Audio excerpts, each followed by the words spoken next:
My husband drugged me to protect his first love. Vincent and I had been married for 3 years. To outsiders we were a loving couple. After we married, I never became pregnant, and I blamed myself. It wasn't until one day when I overheard a conversation between Vincent and his close friend that I learned the truth. Vincent had drugged me for the sake of his white moonlight, sabotaging my fertility. I turned and divorced him, letting Vincent be with his white moonlight. After I left, Vincent regretted it, went mad, and searched the world for me. 6 years later, I returned to the country with my son. "Good morning, madam." Morning." I lost track of how many servants there were who, with lascivious looks, stared at my neck. More precisely, they were staring at the marks Vincent had left there last night. "Did you see madam's neck?" I never expected madam and the young master to be so affectionate. "Yeah. The young master and madam are married, by arrangement, too." I thought the young master might not like her. I didn't expect young master to be so fond of madam. It's a pity they've been married 3 years and still have neither a little master nor a little miss.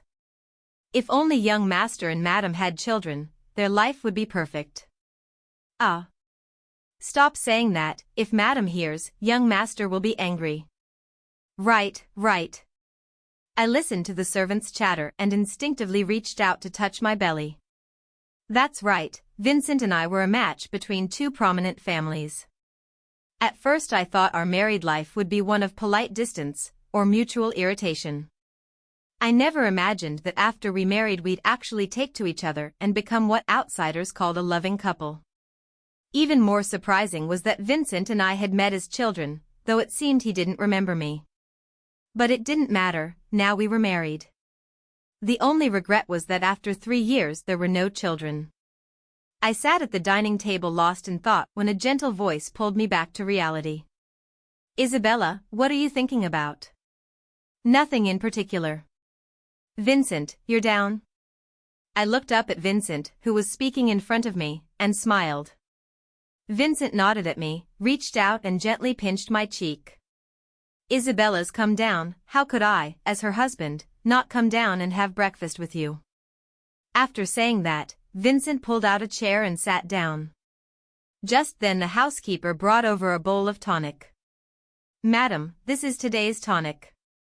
"Good. Study. Vincent, you should eat something and rest for a bit. You've been busy all morning." I carried the food and watched Vincent working. He looked up and smiled. "All right. Isabella, put it on the table first, I'll eat in a bit." At that moment Vincent's phone rang. I saw the caller ID, his mother. My breathing involuntarily quickened because I knew if Eleanor called it was likely about pressing for a baby. Vincent picked up the phone, glanced at it, then looked at me. "Isabella, go sit on the sofa for a bit." "Okay." I went to sit on the sofa while Vincent answered the call. "Mom, is there something you need?" Vincent's mother, Eleanor, replied, "Vincent, can't your mother call you when she has nothing to do?" "No, Mom, you misunderstand." Eleanor sniffed, "Humph. Vincent, you and Isabella have been married 3 years, when are you going to give me a big fat grandson?" "Of course." I instinctively looked up. Vincent met my gaze and gave me a reassuring look. I heard him continue speaking with his mother. "Mom, this isn't urgent. Isabella and I have only been married 3 years, we're still young." "Eleanor, you know it's only been 3 years?" "Vincent, I'm asking you, does Isabella refuse to have children, or is she unable to?" "No, Mom, you misunderstand. I just think it's not the right time to have kids." Eleanor, "Humph. Vincent, don't try to explain. I was against this match from the start, your grandfather insisted on it. And now? 3 years of marriage and not a single grandchild. If I had known, I wouldn't have." "Enough, Mom. It's my choice not to have children right now, what does that have to do with Isabella?" "Nothing else, I'm hanging up." Vincent finished and, without waiting for a reply, ended the call. He walked over to me, took my hand. Isabella, don't mind what my mother says. Having children can wait, we're still young. Vincent, don't worry, I won't let it bother me. I forced a smile and looked at Vincent. He smiled back, affectionately ruffling my hair. My Isabella just needs to be happy. Once I'm done with this busy spell, I'll spend more time with you. Besides, our anniversary is in a couple of days, we can celebrate properly. All right? Soon it was the day of Vincent and my wedding anniversary. That day I happily set everything up at home, waiting for Vincent to come keep me company. In the evening Vincent called. Isabella, I'm sorry. There's an unexpected meeting today, I can't be with you. It's okay. Vincent, you're busy with work, I understand. All right. Isabella, I'll make it up to you next time and we'll have a proper time together. Nothing else, I'm hanging up. After finishing the call with Vincent, I looked sadly at the scene I'd joyfully prepared for the day. I sighed lightly, turned and put everything away, then went upstairs to sleep. After my shower, when I was about to go to bed, my phone pinged with a message. I opened it and saw a message and photos from Vivian. Sister Isabella, sorry. On your wedding anniversary I still let brother Vincent keep me company. Looking at what was on the screen, I felt it couldn't be true. Since Vincent and I married, Vivian had from time to time sent photos of her and Vincent together. I knew she had been the woman around Vincent before he married me. After we married I'd asked Vincent about it, and he told me he had cut ties completely with that woman. From then on there would only be me as his wife. I believed what Vincent said.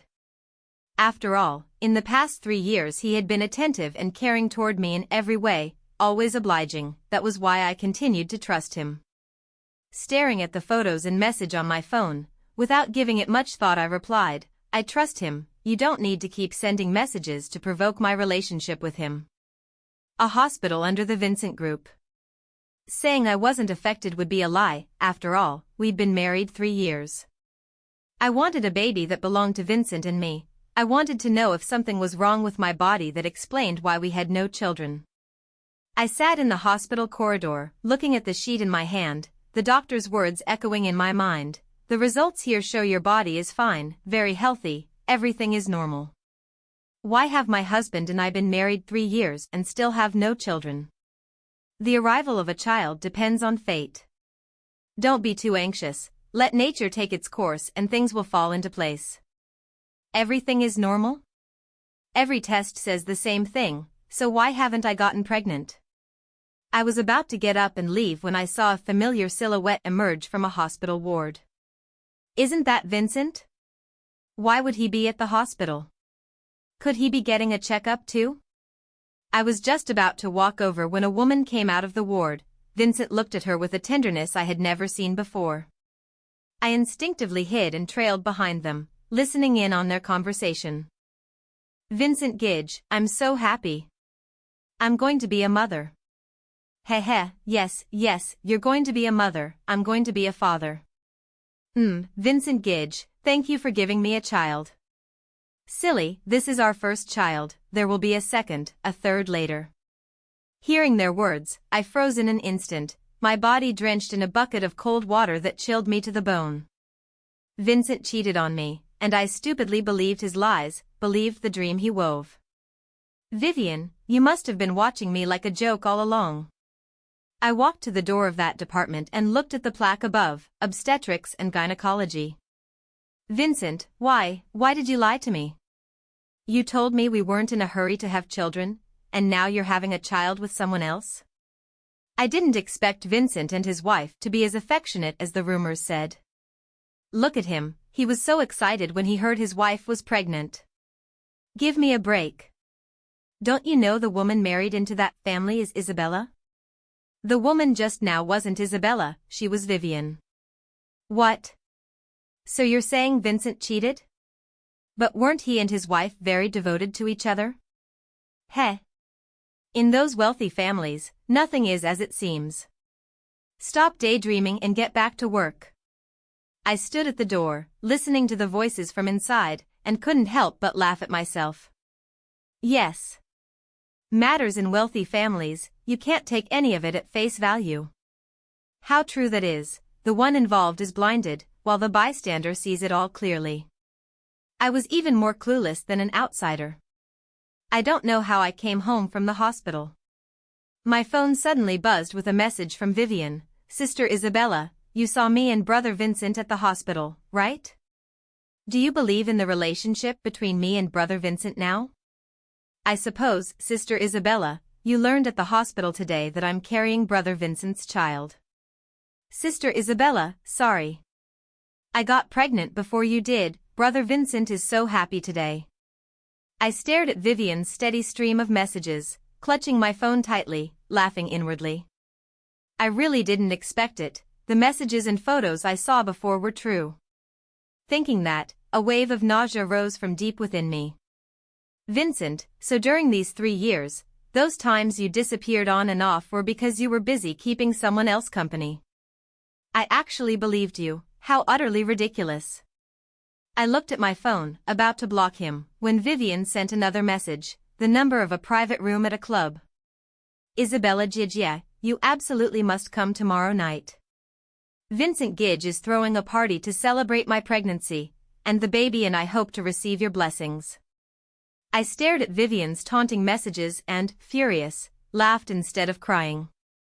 Looking back over the past 3 years, how many times have I been provoked like this, played like a clown, believing Vincent again and again for others' amusement. Vincent, I'll give you one more chance tomorrow.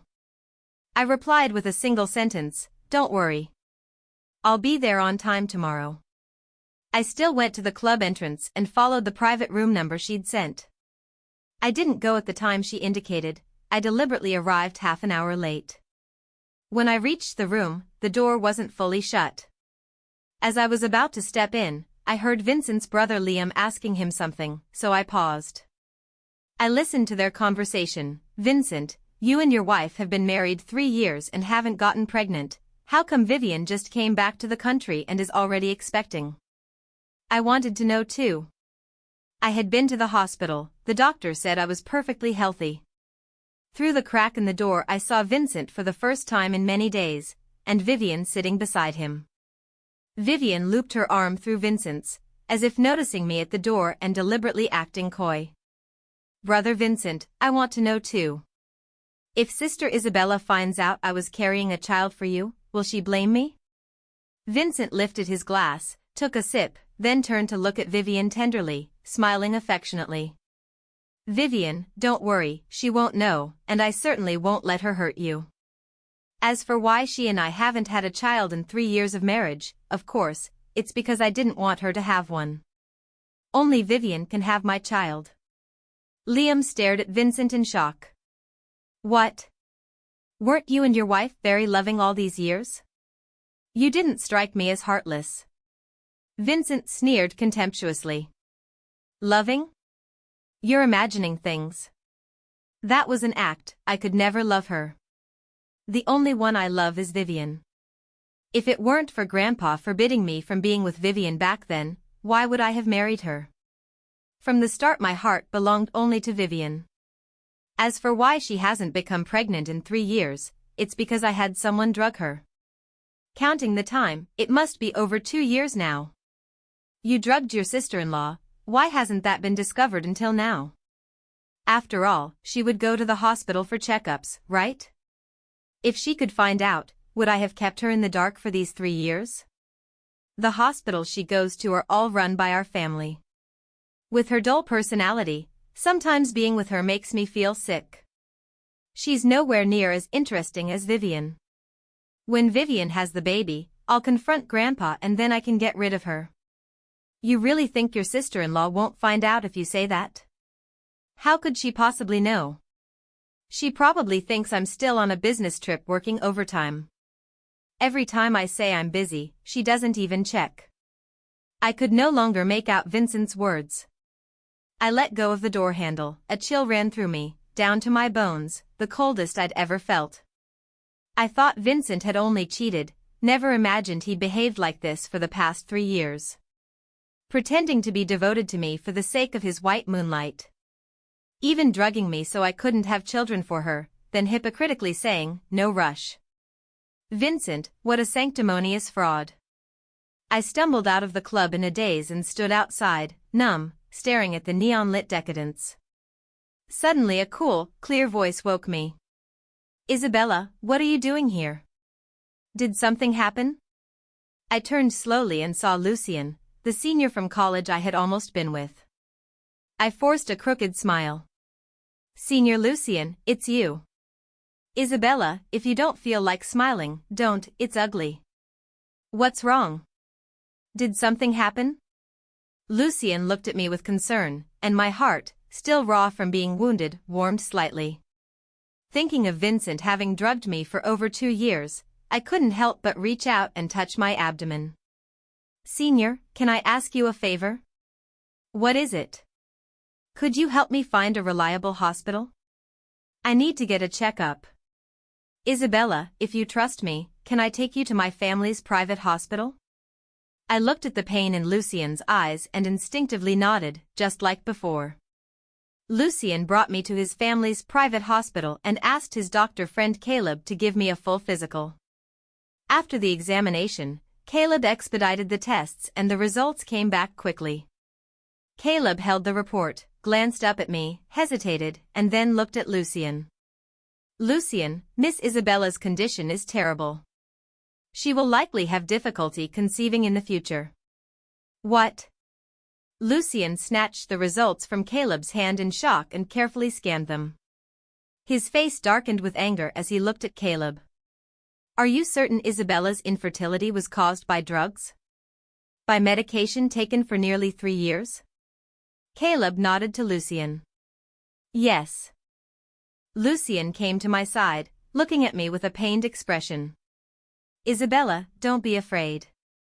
I'll find the best gynecologists in the country to treat you." I forced a smile and nodded at Lucien. Thank you, Senior." Lucien furrowed his brow, hesitated, and asked, "Isabella, do you need my help? Do you know who drugged you? Does Vincent know about your condition?" When I heard Vincent's name, I suddenly had a stress reaction, feeling a chill run through my body. I came to in an instant, looked at Lucien, and said word by word, "It was Vincent who drugged me, who made me infertile." "What? Vincent drugged you? Doesn't he love you?" I watched Lucien's shocked face. He snorted coldly.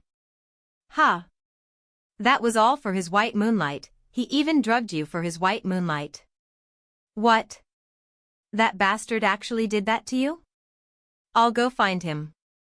Lucien stood up as he spoke, but I grabbed his hand.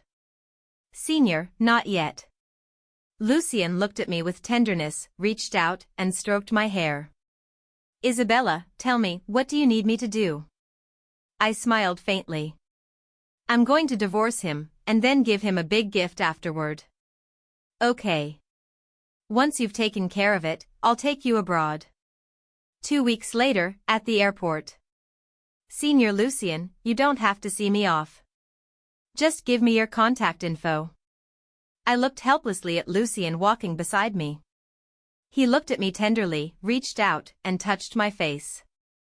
"Isabella, you're free now, I can pursue you. My feelings for you never changed.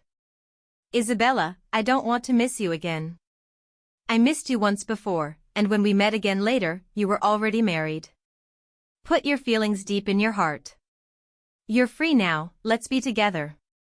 I looked at Lucien, thinking over everything that had happened recently, remembering university days. If things had gone differently, we should have been together back then.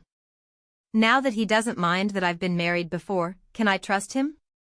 Lucien seemed to read my hesitation and gently comforted me. "Isabella, you don't need to rush to answer me. We have time. When you feel we're right for each other, tell me. How about that?" I smiled faintly, looked into the depth of Lucien's eyes, and nodded slightly. "Okay. Senior Lucien, thank you." Lucien smiled and lightly patted my head. "No need to thank me between us." "Isabella, why did you have me find people to wait until after going abroad to expose those things?" "Why not?" I glanced at Lucien and curled the corner of my mouth. of course, because Vincent's grandfather loves face and the family's reputation the most. Enough said, Senior, let's go. I believe Vincent will like the big gift I'm giving him. Good. The Vincent household.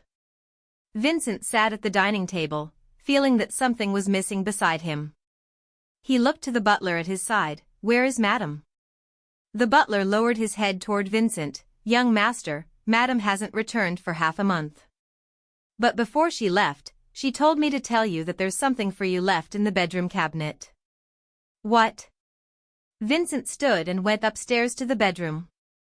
He found the wedding portrait that used to hang there gone, and the displayed photos were gone too. He hurried to the cabinet and opened it, finding the divorce agreement and an envelope inside. Vincent picked up the divorce agreement and opened it. I don't remember signing a divorce agreement. Vincent looked at the signature on the agreement and remembered that 2 weeks ago Isabella had come to him to sign a document. He recalled that because Vivian was pregnant, perhaps feeling a pang of guilt, he had signed it without even looking. Vincent hurriedly opened the envelope, and a jade pendant fell out. Seeing the pendant in his hand, Vincent was puzzled. Isn't this the jade pendant I gave Vivian when we were kids? How is it here? He then opened the letter. On it was written, Vincent, thank you. For the sake of your white moonlight, you gave me a false dream these 3 years. The pendant was given to me by my older brother. I don't want it anymore. Please return it to my brother for me. Vincent panicked instantly. The letter slipped from his hand without him noticing, revealing an expression of suspicion, disbelief, pain, and despair. Impossible. How could Isabella be the pretty younger sister? It should be Vivian who's the pretty younger sister, otherwise how could I have been with Vivian? Suddenly his phone rang, snapping Vincent back to reality. The screen showed, Grandpa. He pressed to answer, but before he could speak he was berated without mercy. You little brat, do you even consider me your grandfather? How could you do such a despicable thing? How did I raise you to be like this toward Isabella? Have you grown so arrogant that you don't respect this old man anymore? Do you want to get out of our house? Vincent was berated outright. He hurried to speak up. Grandpa, you can scold me however you want. Grandpa, is Isabella the pretty sister I'm supposed to find? You idiot, didn't I tell you back when the marriage was arranged? Treat Isabella well, and yet you insist on getting involved with that woman. Putting on a show would be bad enough, but you actually bullied Isabella together with an outsider. What a fine grandson you are. If you don't handle those things online properly, don't come home. Is Isabella the pretty sister? Then all these years impossible, I don't believe it. Grandpa said there are things online. What things online? Vincent opened his phone and saw things that made him regretful and hopeless. The search trends on the phone were plastered across the top. Huge scandal drops. The group's CEO cheated multiple times during marriage with his white moonlight. The CEO deceived his married wife for his white moonlight, drugged his wife to make her infertile.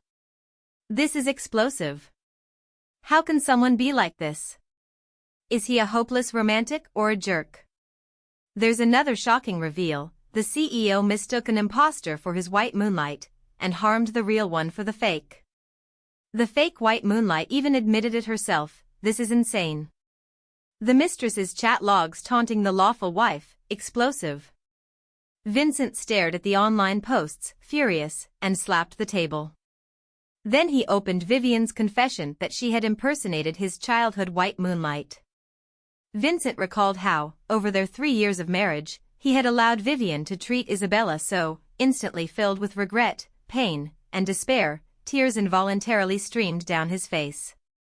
Isabella is the pretty one, so what have I been doing all these years for Vivian?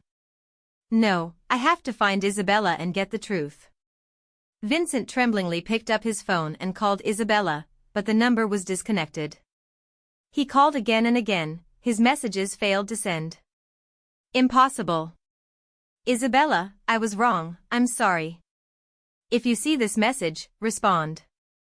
Isabella, you can't leave me. Impossible. Vincent realized Isabella had truly left and was hiding, and that she had discovered what he had done to her. He was filled with regret, hating himself for how he had hurt Isabella. He locked himself in the bedroom and stayed there for a long time. When he came out, he had changed completely, no longer the gentleman he once was. He now put up a sign, "Strangers keep out." Then Vincent took out his phone and made a call. "Suppress those stories online, now. And find Isabella for me, no matter where she hides, bring Isabella to me." 6 years later, at the airport. I returned to the country with my son. Alex is the child of Lucien and me. Alex and I took an earlier flight back. Just off the plane, we waited for Lucien, who had returned a month earlier. "Mom, didn't Daddy say he'd pick us up? Why isn't he here?" Alex tugged my hand and looked toward the airport entrance. I bent to look at his sulky little face and couldn't help pinching his cheek. "Alex, be patient, don't be mad. Dad's on his way, he doesn't know we came back early. Didn't we agree we'd give him a surprise? But, all right. No more buts. Let's just wait, your dad will come pick us up soon." Alex and I sat inside the airport, waiting for Lucien. I looked up at the familiar terminal. I thought back to 6 years ago, when Lucien confessed to me.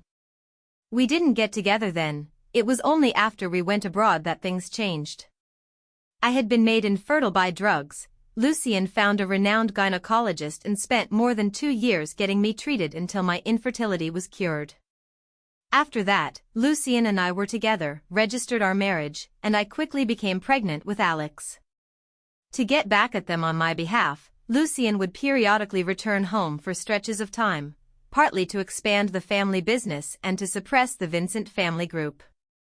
Lucien told me that after the scandal 6 years ago about what Vincent had done, and with the family's blows, the Vincent family group went into decline and could only hang on. Lost in my memories, Alex's voice pulled me back to the present. "Mom, Dad's here to pick us up." Alex let go of my hand and ran over excitedly before I could react. Lucien scooped Alex up and walked toward me with a smile. I hurried forward. "Lucien, you're here." "I'm here." "Have you been waiting long?" "Heh, I didn't feel like we were waiting long, but if you'd been any later Alex would have been mad."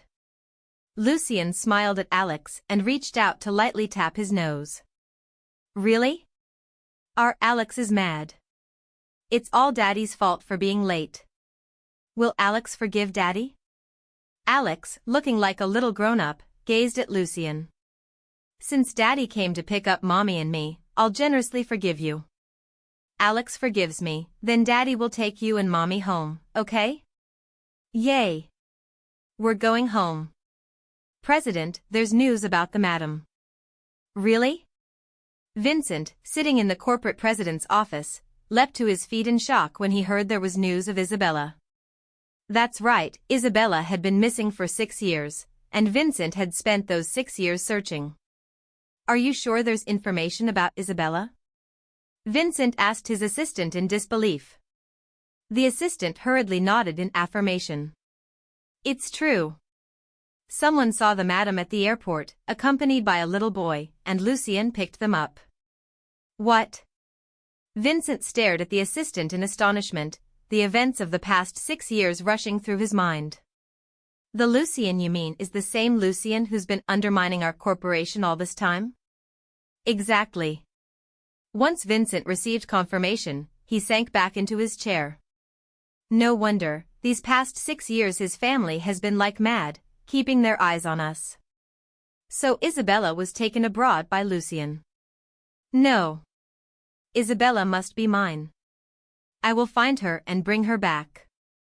The day after my son and I returned to the country, an unexpected guest arrived at the house. We were having breakfast when one of the servants suddenly walked in. "Young master, a guest has come for the madam. She says she's an old acquaintance of the madam and has come to pay her respects." I froze with chopsticks suspended, unable to speak. Beside me, Lucien asked, "Did the guest say what kind of acquaintance she is to the madam?" "She did.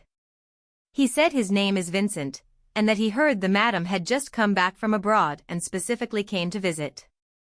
Lucien took a sip of porridge, then turned and smiled at me. Isabella, do you want to see him? If you don't, I'll have him sent away. I put down my bowl and glanced briefly at Alex, then looked back at Lucien. Lucien, let's at least see him once. If we don't, he won't let it go. All right. Lucien squeezed my hand in reassurance, then turned to the servant. Bring him in. I sat in the living room and watched Vincent walk in, completely changed. He sat down beside me and reached for my hand, but I pulled away. Isabella, I'm sorry. I know I was wrong. Please forgive me. Can we remarry? Hearing that, I stood up angrily and snapped at him. Impossible. Vincent, after what you did, you still have the nerve to ask me for forgiveness? You're asking for way too much. Vincent stood up and pleaded with me. Isabella, I'm sorry. I didn't mean to. I thought Vivian was you when we were kids, that's why I was with her. The person in my heart has always been you. Isabella, you're my beautiful little sister, will you forgive me? I will. Before Vincent could finish, Lucien walked over carrying Alex and cut him off. Isabella, Alex has been fussing to see you. I turned and went to stand before Lucien and Alex, took Alex from Lucien's arms, and smiled at him. Alex, did you come to find mommy for something? Why don't you want to stay with daddy? Held in my arms, Alex spoke in his baby voice. Mommy, daddy's too silly. Oh. How is daddy silly? Are you teasing him on purpose? I'm not, Mommy, you misunderstand me. Alex hurriedly shook his head and denied it. Vincent stood to the side, watching our family in pain. When he tried to step forward, Lucien stopped him. Mr. Vincent, have you finished talking to my wife? You. Vincent glared at Lucien with rage, as if Lucien were the man who had killed his father. Alex in my arms saw Lucien block Vincent and asked me, pointing at him, Mommy, who's that uncle? Why is he looking at Daddy like that? His expression is so scary. I reached out and patted Alex's little head. Alex, he's an uncle Mommy knew when she was little, but now he's a stranger. Alex looked puzzled, tilting his head. HM? Mom, what do you mean? Alex doesn't understand. Alex doesn't need to understand now. You'll know when you grow up. Vincent stared at me and Alex with glaring eyes. Hearing our exchange, he looked at me with a pained expression. Lucien stepped in front of Alex and me, blocking Vincent's view. Mr. Vincent, if you have nothing else, please leave. Vincent walked straight past Lucien and stood in front of me. Isabella, Vincent's words were cut off by me. Vincent, it's impossible between us now.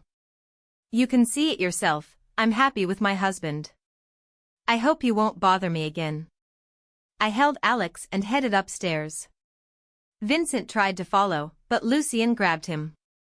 Mr. Vincent, it's best you don't disturb my wife too much. Vincent shook Lucien's hand off and turned, angry, toward Lucien. Lucien, you.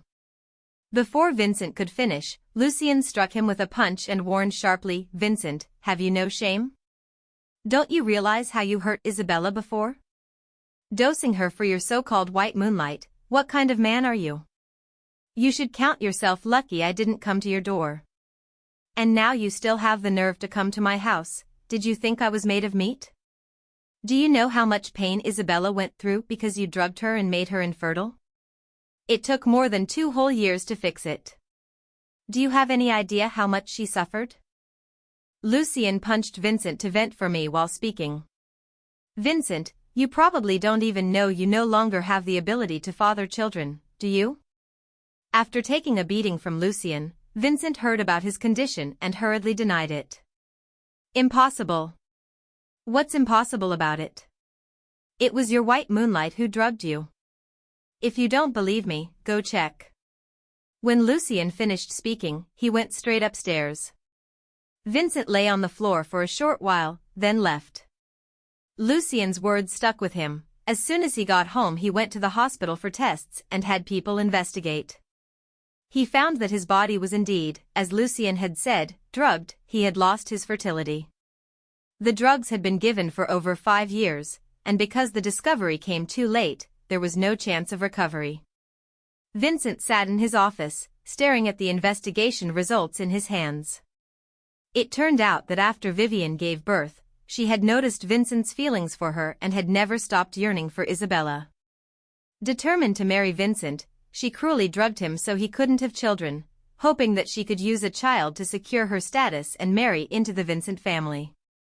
Fine. Just fine. Vincent saw the investigation results and flew into a rage, pushing everything on the table to the floor. What a Vivian, you think you can marry into my family? Impossible. Vincent took out his phone and made a call. Send the young master back to the old residence. Have my mother and grandfather take care of him. And get Vivian out of our house. Yes, young master. Lucien's banquet hall. Lucien's parents had specially held a banquet for Alex and me to introduce us to relatives, friends, and people in business and high society. Lucien led Alex and me into the hall and watched the guests milling about. I also spotted Vincent there. Puzzled, I glanced at Lucien. Lucien, why is Vincent here at the banquet too? Lucien cast a quick look in Vincent's direction, then turned back and smiled at me. Isabella, I invited Vincent on purpose so he could witness our happiness with his own eyes. You don't mind, do you? Such a petty man, but I liked him. I gave a helpless smile. How could I? Do whatever you want? Good, Isabella, you're so good to me. I looked at Lucien beside me, who kept acting coquettishly toward me from time to time, and couldn't help the corners of my mouth lifting. This is me being good to you. Of course. While Lucien and I were talking, a figure appeared in a corner I couldn't see and started walking toward us. Suddenly a sharp voice sounded behind me. Isabella, go to hell. This is all your fault. I turned and saw Vivian lunging at me with a dagger. Lucien hastily stepped in front of me to protect me. The scene erupted into chaos in an instant. Vincent had somehow appeared in front of Lucien and me. The dagger in Vivian's hand was plunged into Vincent's abdomen. Lucien hurried forward and kicked Vivian aside. Arriving security subdued Vivian and restrained her. I stepped forward to support Vincent and pressed my hand against his stomach while Lucien immediately called for an ambulance. Vincent, how are you? Are you okay? Vincent, his face twisted in pain, gave me a faint smile to reassure me. Isabella, I'm fine. Don't worry. I'm not worried. I just don't want to owe you. Why did you take the hit for us as a couple? Isabella, this is my debt to you. If I hadn't taken it, Lucien might have been the one hurt. Lucien must be hurt. Isabella will surely be very upset. I don't want you to be sad. For what happened before, I know I was wrong. I don't expect you to forgive me, at least let me make amends so I'll feel better. Seeing Vincent weakened, I couldn't help but comfort him. Vincent, don't say anything more. The ambulance will be here soon, you'll be fine. Okay, I won't say anything more. Isabella, you and Lucien must be happy. All right? Lucien and I will definitely be. Soon the ambulance Lucien had called took Vincent to the hospital. After Vincent took the child away, Vivian began to lose her mind, which was why she came to the banquet to try to assassinate me. After being subdued by security, Lucien had her imprisoned on charges of attempted murder. Later, when Vincent regained consciousness at the hospital, he turned over some of Vivian's criminal evidence, adding to her charges.